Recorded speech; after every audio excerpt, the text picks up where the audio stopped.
Welcome, dear friends, once again on this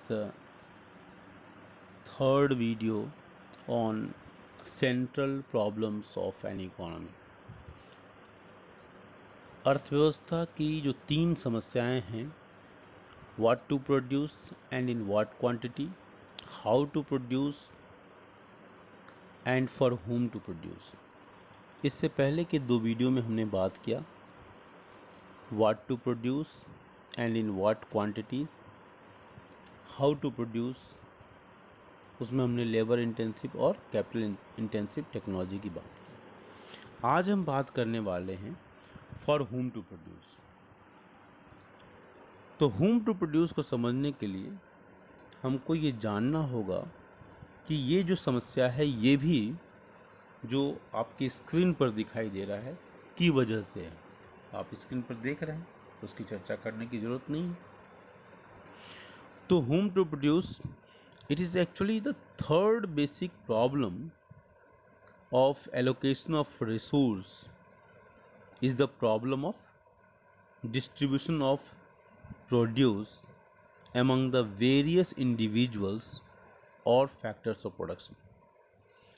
एक बार मैं बताना चाहूँगा कि जो थर्ड बेसिक प्रॉब्लम है एलोकेशन ऑफ रिसोर्स, उसका जो रीज़न है that it is a problem of distribution of produce among the various individuals और factors of production, लोगों के बीच में और फैक्टर्स ऑफ प्रोडक्शन के बीच में डिस्ट्रीब्यूशन ही सबसे बड़ी समस्या है जिसको कहते हैं whom टू प्रोड्यूस। मतलब ये एक्चुअली समस्या क्या है, एलोकेशन ऑफ रिसोर्स। जब प्रोडक्शन करते हैं तो उसको एलोकेट करेंगे, किसी को देंगे, तो वो उसकी समस्या है।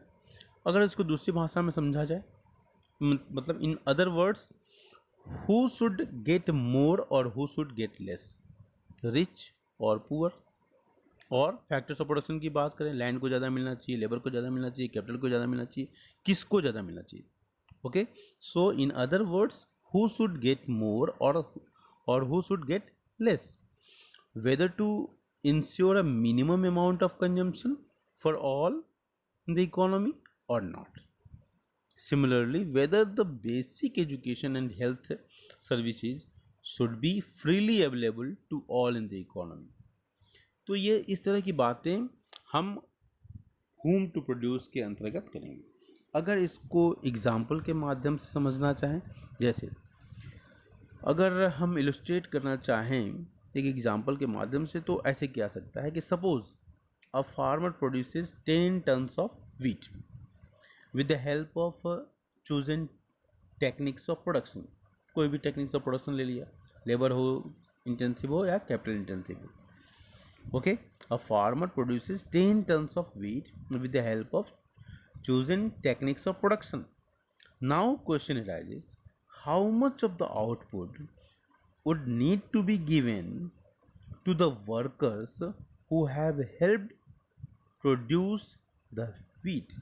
अब उसमें से कितना भाग उन वर्कर्स को दिया जाए जिन्होंने प्रोडक्शन में हेल्प किया, और what is the amount of rent of land needs to be paid, कि रेंट कितना मिलेगा लैंड जिसको यूज किया गया आउट ऑफ द आउटपुट, और to what extent does the capital employed, जैसे ट्रैक्टर्स है, हार्वेस्टर्स है, etcetera, need to be compensated, और what is the amount of profit to the firm. अब देखो कि जितनी बातों की हमने चर्चा की, whom टू प्रोड्यूस मतलब जिसने प्रोडक्शन में सहायता की, जिसको हम सामान्य भाषा में क्या कहते हैं, factors of production, land, labour, capital, entrepreneurship.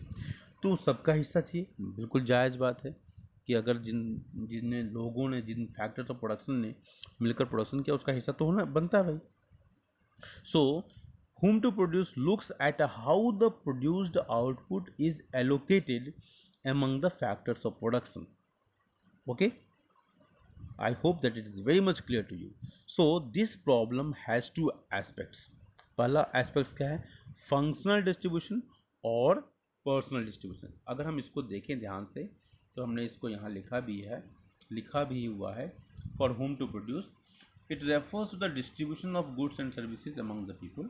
Okay, दूसरा पॉइंट हमने लिखा है It also refers to the distribution of income generated among the owners of the factors of production, जिसको हम फंक्शनल डिस्ट्रीब्यूशन ऑफ इनकम कहते हैं। तो इसको मतलब ये जो प्रॉब्लम है होम टू प्रोड्यूस, इसको दो कैटेगरी में डिवाइड किया गया। पहला है फंक्शनल डिस्ट्रीब्यूशन और दूसरा है personal distribution.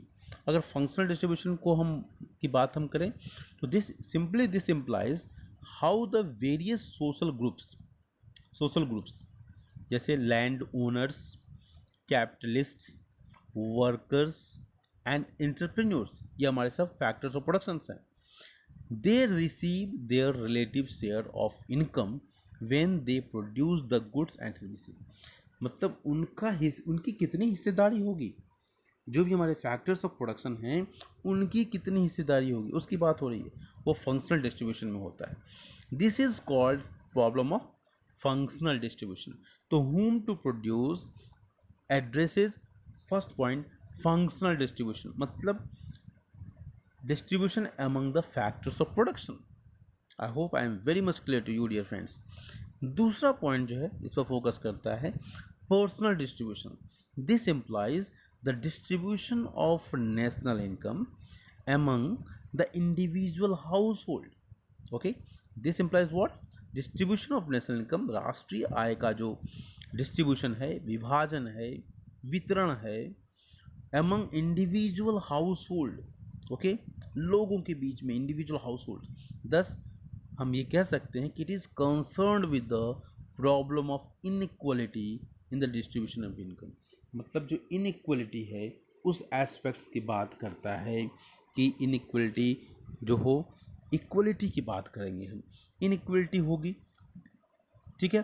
Problem of inequality मतलब ये इनइक्वल होगा, अगर डिस्ट्रीब्यूशन अनइक्वल होगा तो ये सोसाइटी के लिए अच्छा नहीं होगा। इसलिए rich, poor, middle class, factors of production, ये सब की सब बात करता है। जब ये फैक्टर्स ऑफ प्रोडक्शन के बीच डिस्ट्रीब्यूशन की बात करता है तो उसको हम फंक्शनल डिस्ट्रीब्यूशन करेंगे। जब ये इंडिविजुअल हाउस होल्ड की बात करेगा, सबके पास जो डिस्ट्रीब्यूशन कैसा हो रहा है, तो वो इनइक्वलिटी की बात करेगा, तो उसको हम पर्सनल डिस्ट्रीब्यूशन करेंगे। तो इस प्रकार I hope that you will like this video and is very lucid manner I tried to explain it. Thank you dear friends. Mention your comment in the comment section. Thank you.